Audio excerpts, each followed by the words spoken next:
On an autumn afternoon in Seattle, the cityscape visible from the window of the graphic design office was adorned with maple leaves dyed orange. Rachel Miller checked the time while displaying the design proposals for her latest project on the screen. 3:30 p.m. It was almost time for Jacob to come home from school. "Mom, I'm home." The sound of the front door opening was followed by the bright voice of her 11-year-old son Jacob.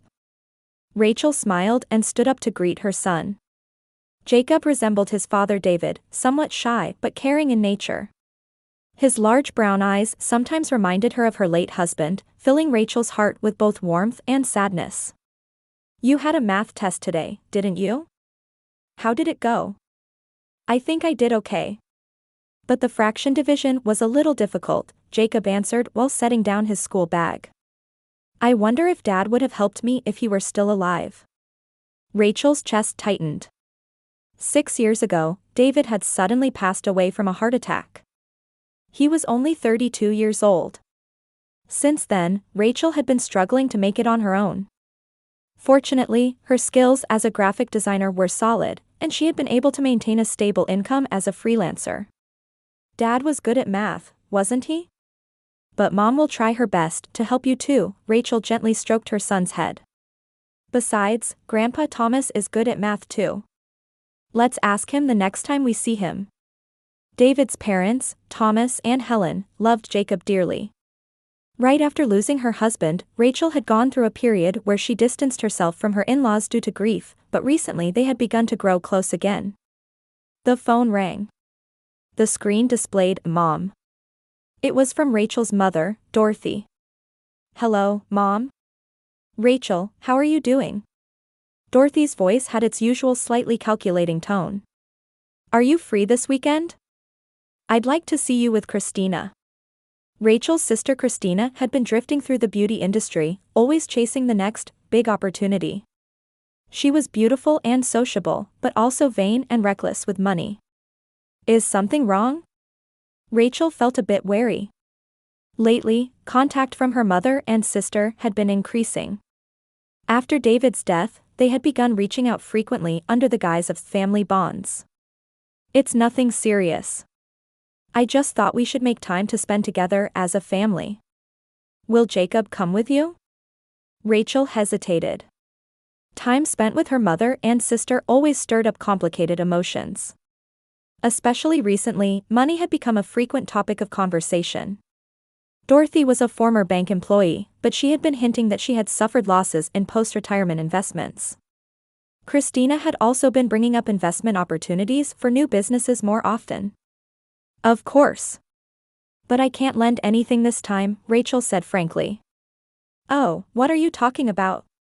"I haven't said anything about money," Dorothy's voice carried a hint of displeasure. "We're family, so you should be more open to depending on us. You're always trying too hard to do everything alone." After hanging up, Rachel felt conflicted.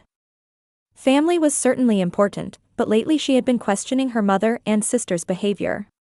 Especially since they learned about David's life insurance money securing Jacob's future, there had been subtle changes in their attitudes. "Mom, are you okay?" Jacob looked up at her with concern.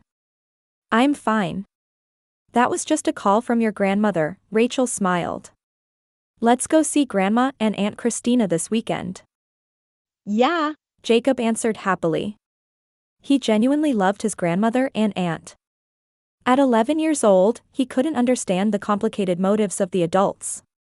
That night, Rachel gazed at a photo of her late husband while thinking.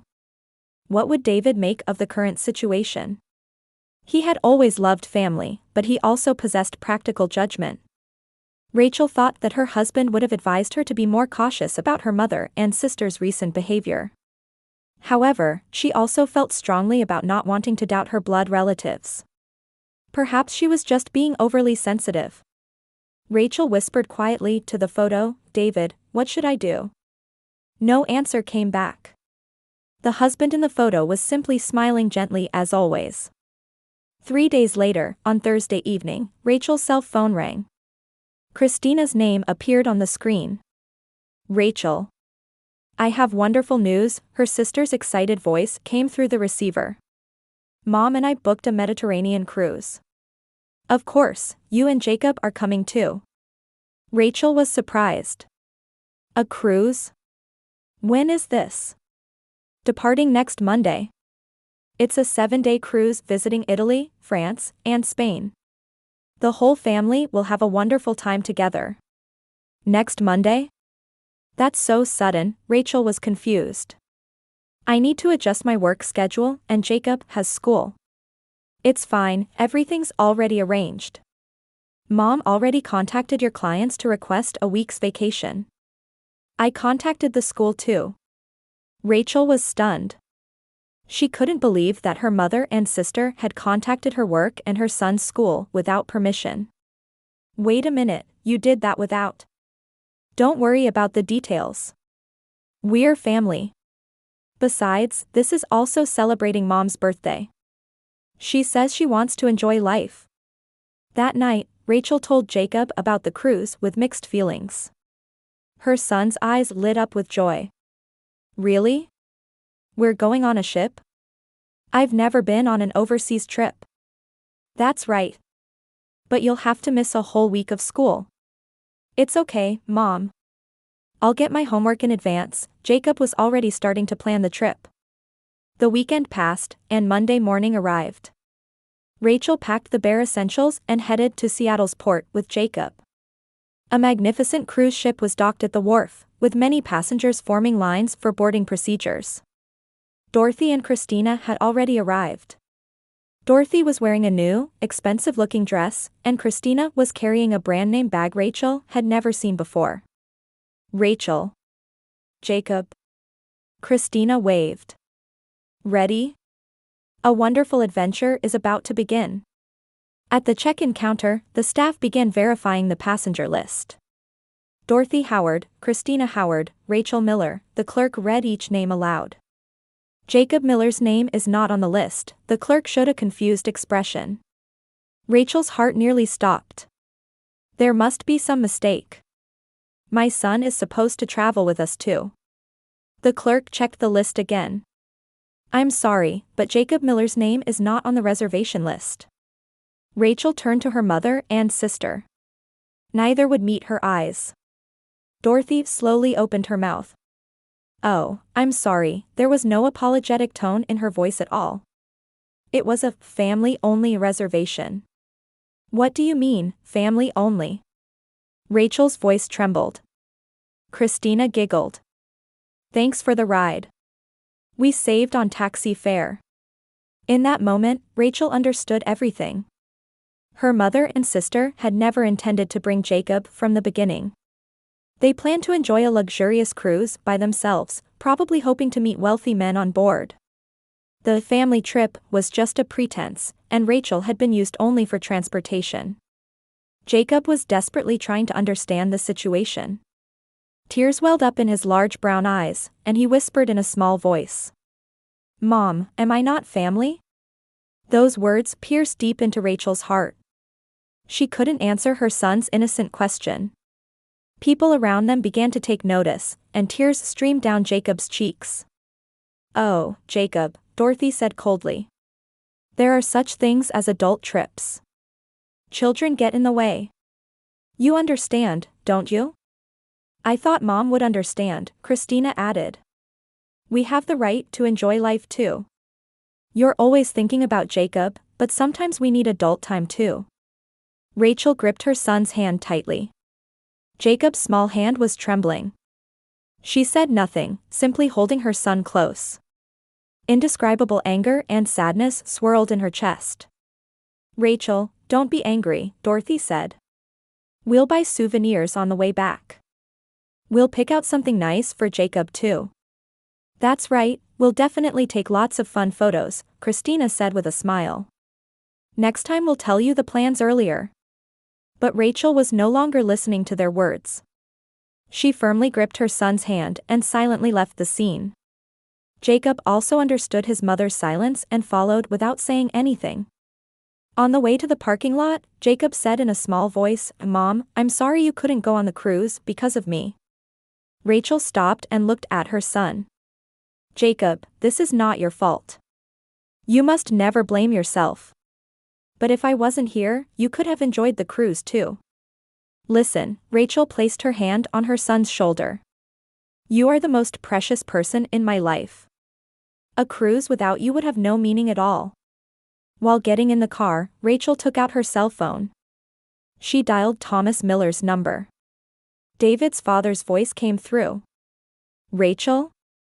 What's wrong? Thomas, this is sudden, but could Jacob and I come visit you right now? Rachel's voice was shaking.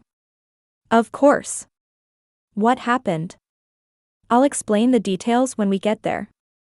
But right now, I want to see real family. After hanging up, Rachel looked at the port in the rearview mirror. The enormous cruise ship was already beginning preparations for departure. Dorothy and Christina were probably changing into new clothes in their cabins, preparing for a luxurious dinner. However, Rachel no longer felt any sympathy for them. This incident had revealed their true nature. Having blood relations doesn't necessarily make someone real family. True family consists of people who cherish and support each other. The car left the port and headed toward Thomas and Helen's house. Jacob gazed out the window, still occasionally wiping away tears, but his expression was gradually beginning to show signs of relief. Thomas and Helen's house was in a quiet residential neighborhood in the Seattle suburbs.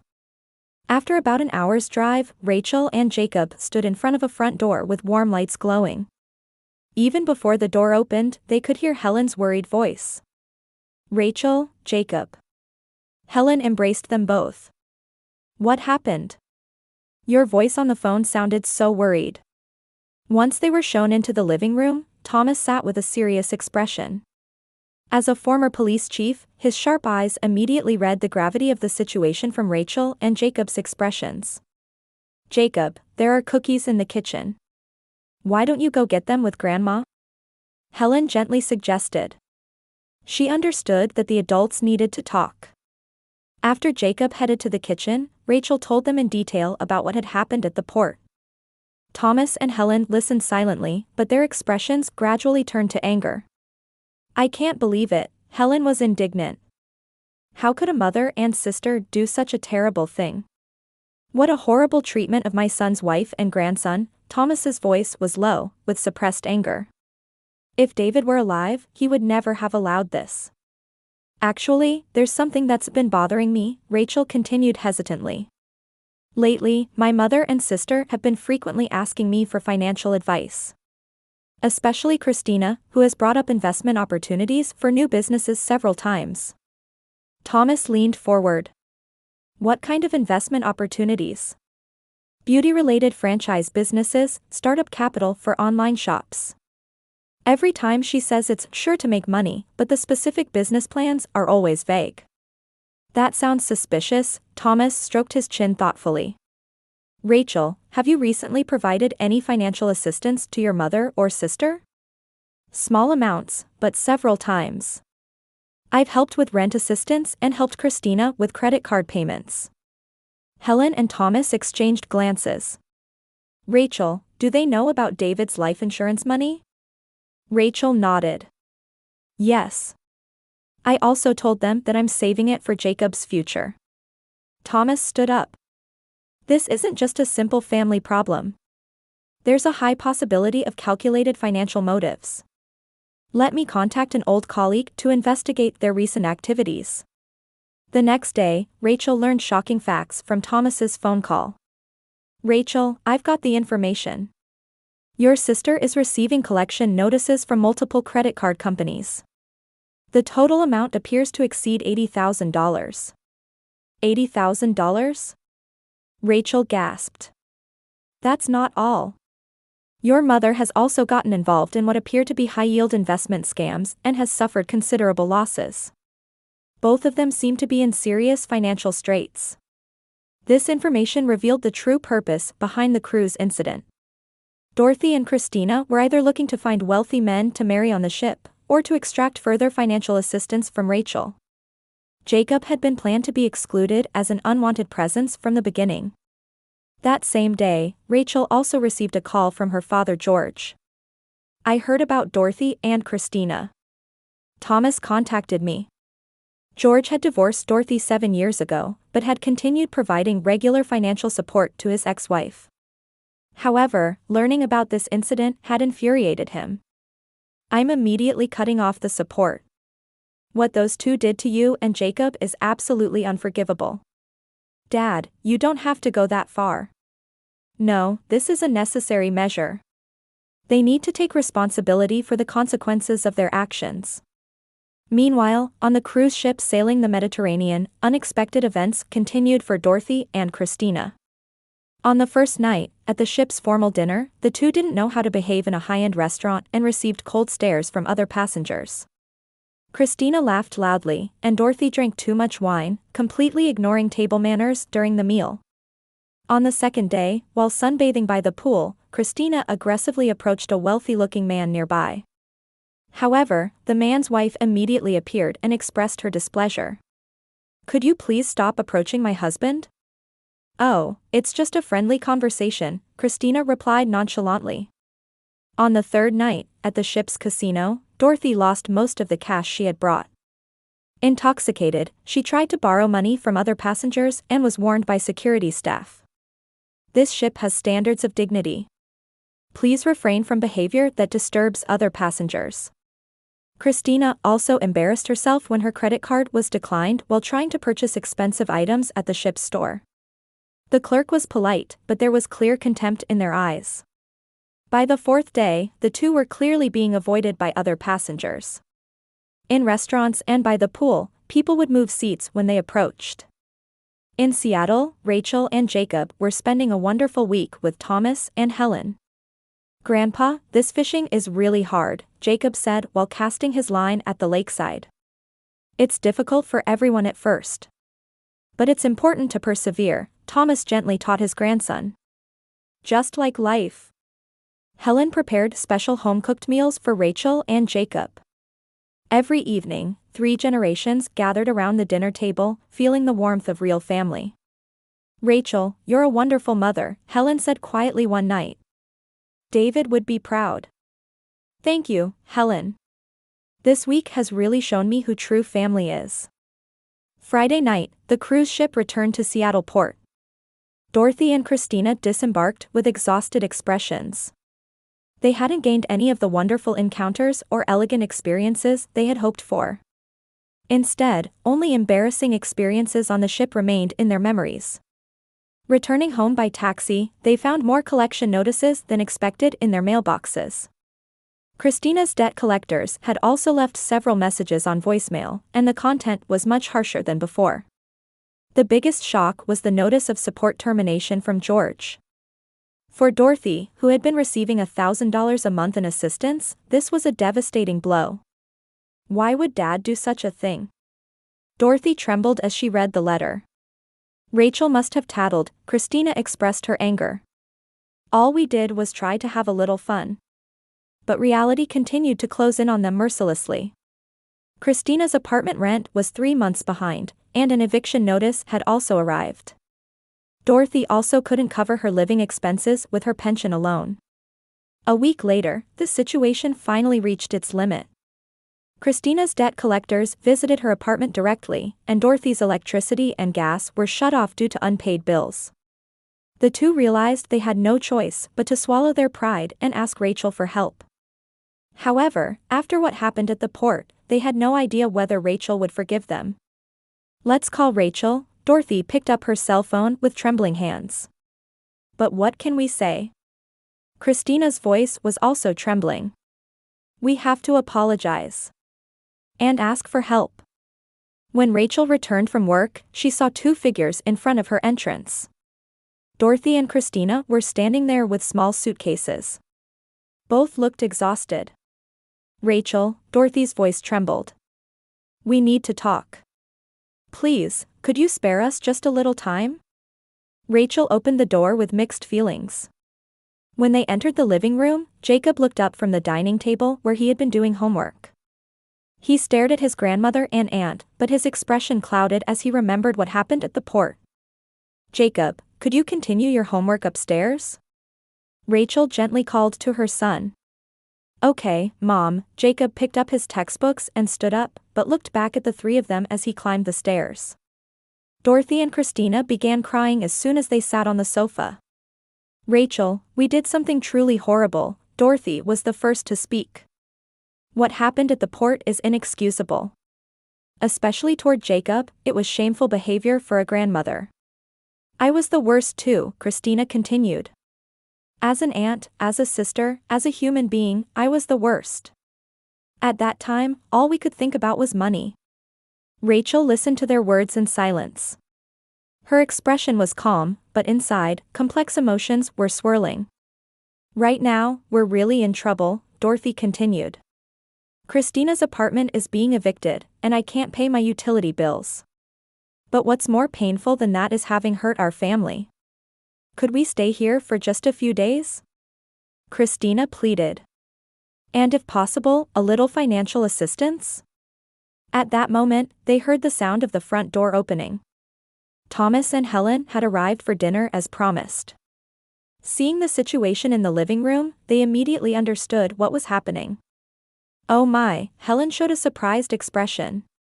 Dorothy and Christina. Thomas was calm, but there was clear wariness in his eyes. How was your cruise, you two? Dorothy and Christina couldn't answer Thomas's sarcastic question. Rachel, let's have a family meeting, Helen suggested. I think this is a problem we all need to discuss. Jacob was also called, and everyone sat around the dining table. Thomas, drawing on his experience as a former police chief, began organizing the situation. First, let's confirm the facts, Thomas began speaking calmly. You two deliberately excluded Jacob from a family trip and used Rachel as transportation. This is clearly fraudulent behavior. Furthermore, you received financial assistance from Rachel for an extended period while abusing that goodwill. Dorothy and Christina kept their heads down and couldn't argue back. Helen spoke from a psychological perspective. Most serious of all is the wound inflicted on Jacob's heart.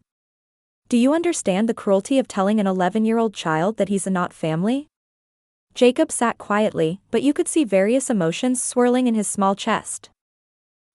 Jacob suddenly stood up. Everyone's attention focused on him. I want to forgive Grandma and Aunt Christina.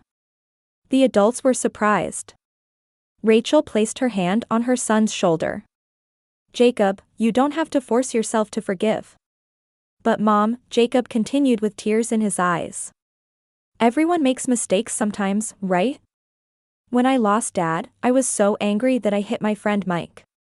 But the teacher forgave me, and Mike forgave me too. I learned something. Holding on to anger makes your heart heavier than forgiving does. If Dad were still alive, I think he would say the same thing. Jacob turned toward Dorothy and Christina. But will you promise not to make me sad anymore?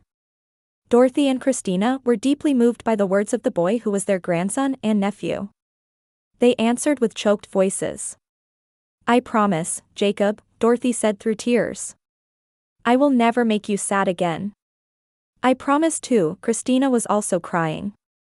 From now on, I'll be a real aunt. Rachel, Thomas, and Helen were moved by Jacob's kindness and mature thinking. However, as adults, they also needed to respond realistically. Jacob's generous heart is moving, Thomas said. However, forgiveness and rebuilding trust are separate issues. To regain trust, you need to show it through actions. Helen made a specific proposal. It's not complete forgiveness, but we propose conditional assistance. We'll give you both a 1-year probationary period. 1-year probationary period? Christina asked. During that time, you'll need to show efforts toward independence and relationship repair, Rachel explained. Specifically, obtaining stable income, creating a debt repayment plan, and most importantly, rebuilding your relationship of trust with Jacob. Thomas added, if you fail to meet the conditions, assistance will be cut off. Please understand that this is your last chance. Also, you'll need to submit reports on how you use money going forward, Helen added. Transparency is the first step toward rebuilding trust. Dorothy and Christina understood that while these were strict conditions, they were the natural consequences of their actions.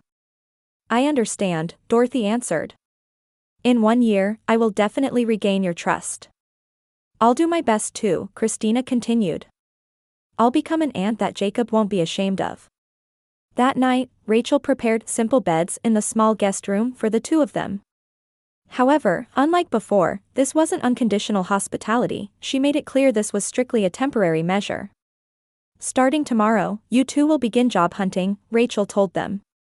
This assistance is only for 3 months' rent for a small apartment. During that time, you must definitely establish a path to independence. Thank you, Rachel, Dorothy said in a small voice, for giving us this opportunity. This is your last chance, Rachel answered sternly. There won't be a second one. Before going to bed, Jacob said to his mother, Mom, do you think I did the right thing? You have such a kind heart, Rachel embraced her son. But kindness and being soft are different things. This time is an opportunity to learn that there can be strictness within kindness. Do you think Dad is proud of me too? I'm sure he's proud of you. You have the same strong heart as Dad, one that can forgive people. 3 months later, definite changes had appeared in Dorothy and Christina's lives. In the small apartment that Rachel had helped with, the two were trying for the first time to rebuild their lives through their own efforts. Dorothy had begun working part-time as a library assistant at the neighborhood library. It was 4 days a week, 5 hours a day, but for her it was income she had earned herself for the first time in years. Here's today's pay, Dorothy showed Christina a small envelope. $450. I never thought such a small amount of money could feel so heavy. Christina was using her skills as a beautician and had begun volunteer haircuts at a nearby senior facility. At first it was unpaid, but she gained a good reputation with residents and their families, and gradually increased her customers as a paid visiting beautician. Today I did a perm for Grandma Margaret, Christina talked while making dinner. She's 80 years old, but she says, make me beautiful like when I was young. Joy that isn't about money, this is what that means. Every Saturday, Jacob visited their apartment. At first it was awkward, but gradually a truly family-like relationship began to develop. Grandma, is working at the library fun? Jacob asked. It's very enjoyable. Today I read a picture book to a little girl. That child was about your age and very bright. Dorothy's eyes now held pure joy rather than the calculating light of before. Exhausted from chasing money, she was finally beginning to find real happiness in relationships with people. Once a month, everyone gathered for dinner together. Thomas and Helen also participated, with 3 generations sitting around the same table. However, the road to complete rehabilitation wasn't smooth. One day, when a local newspaper article was published about Rachel winning a graphic design contest, Dorothy reflexively said, "How much was the prize money?" In that moment, the table fell silent. Dorothy realized what she had said and blushed. "I'm sorry. My old habit came out again." "Grandma," Jacob said gently. "The prize money is less important than Mom working hard." Dorothy looked at her grandson with tears in her eyes. "You're right, Jacob. You're absolutely right." Christina also faced trials. One of her visiting beauty customers was a very wealthy woman, and when the topic of luxury brands came up, her old vain personality showed through. "I used to have a Chanel bag too," she accidentally lied. But that night, tormented by guilt, she honestly apologized. "Family isn't just about blood relationships," Christina spoke to Jacob. "It's bound together by trust and love." When autumn came around again, Dorothy had the possibility of being promoted to a full-time position at the library. Christina had also signed a formal contract with the senior facility and gained stable income as a visiting beautician 3 days a week. "I still have debt payments remaining," Christina reported to Rachel. "But if I pay back $300 a month, I can pay it all off in 3 years." "That's wonderful," Rachel was genuinely happy. The attitude of trying to recover through your own efforts is what's most important. One Sunday afternoon, while having a picnic in the park, Jacob looked up at the sky and murmured, "Dad, are you watching? We became a real family." Dorothy and Christina were deeply moved by those words. They were finally beginning to understand true value that money cannot buy. The road to complete trust recovery was still long. Sometimes old habits would surface. However, the two were definitely changing. And most importantly, Jacob's pure soul was leading the entire family in a good direction. At dusk, Rachel gazed outside from the kitchen window while thinking. True family wasn't just about blood relationships, but about relationships where people support and grow with each other. And forgiveness wasn't a momentary emotion, but a form of love built up over a long time. David's photo was illuminated by the sunset, seeming to smile. He was surely watching over this new form of family too.